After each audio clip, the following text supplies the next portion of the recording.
So what do you think about that? I think that's pretty disgusting, isn't it? Yeah, I'd agree. That's pretty disgusting, yeah. I'd agree. Hi there. This past weekend, I took part in my first Cube of Truth outreach event. For those who aren't familiar with the Cube of Truth, it's similar to Earthlings with more structure, and if you're interested in learning more, I'm going to put together a separate video about my first experience with it. Other than that, I hope you enjoy. So would you say there's a biological need for us to consume animals? A biological need to consume animals. That's a very good question. Specific nutrients or something along those lines? I think it's probably less to do with like a biological need and more to do with like social conditioning by society. Yeah. So if you let's say you weren't eating meat or eating animals today, what would make you start eating meat? What if I wasn't eating it? Exactly. So if you look at it from the other side of it. Okay. If I wasn't eating, and what would make me? Yeah. What a brilliant question. I think it would probably be to do with advertising and being around other meat eaters. But if they were kind of like prepared to open their minds to learning something new, I think a lot of people would probably give up meat very, very quickly. Do you think that it's possible to consume animals without contributing to animal cruelty? Highly unlikely. I appreciate the honest answer. Highly unlikely, yeah. So I think a lot of people, the minds go like that if it's something which they don't really want to kind of see. Mm-hmm. Yeah, and that's an excellent point. So do you think if you met the animals that contribute to the products you buy, that you might consider not buying them anymore? Okay, yeah. Does that make sense? It makes perfect sense, yeah.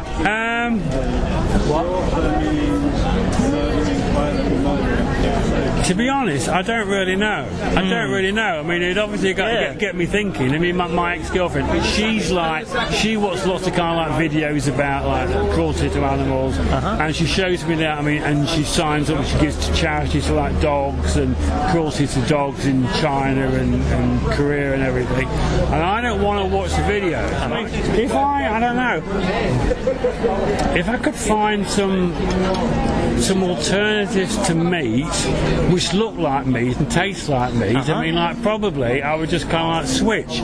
But I mean, I bought some what's it called?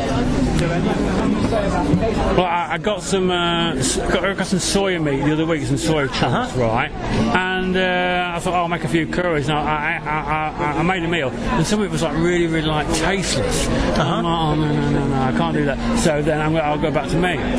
Yeah, and that's a good point. I was speaking with the chef earlier, and we were talking about how the base component is less important, and how it's how you season it, and how and you often season it with plants, herbs and a lot of those things. Yeah. Which is, as vegans, that's what we focus on is the plants. So you can still have things that taste really good, but just like with any recipe, they can go good and bad. So but there are, living in the UK right now, there's a massive boom.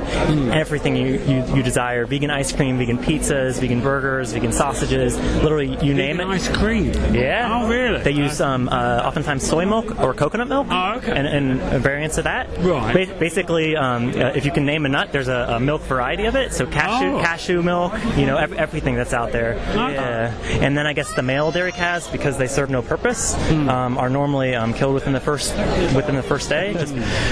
Did you know that about eggs? I knew about the males getting ground up in the machines. I've seen that happening. Yeah. What did you think when you saw it? I just thought it was quite gross. Yeah, it was a gross thing to do. Oh yeah, I meant to ask you. I literally haven't even started it yet, but I have a brand new YouTube channel that literally has zero followers. Would you be okay if I post it? Yeah. Because okay. I think it's really nice to hear people's perspectives. So thank you. Yeah. Okay. Thanks. Yeah. Cheers, Rob.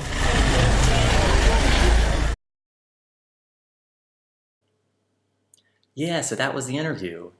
There's a few things I'd like to highlight real quickly. The first is which stage the person's in. In my opinion, he was in the contemplation stage, meaning he's acknowledged there's some issues with animal agriculture, but not specifically acknowledged the need to change. So I started to focus on articulating why there is an issue, and then also started to suggest some alternatives that are out there. I think he was quite surprised to learn that so many foods we already know have a vegan alternative, which I think it's good to have that foundation as you're starting to move through things. And then I also focused a lot on Socrates-style questions to try to get him thinking, which we can't really force anyone to believe anything, but what we can do is help people think. So that's what that's all about. Lastly, I used a lot of, instead of saying no if I disagreed with something he said, or saying yes but, I really focused on saying yes and, which I find helps build a bridge from what he's saying into what I'm saying.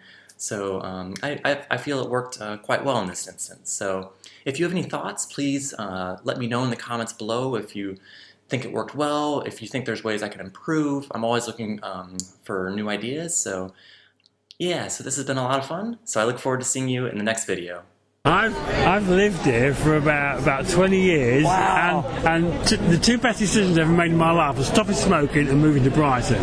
The third might be trying veganism. Probably.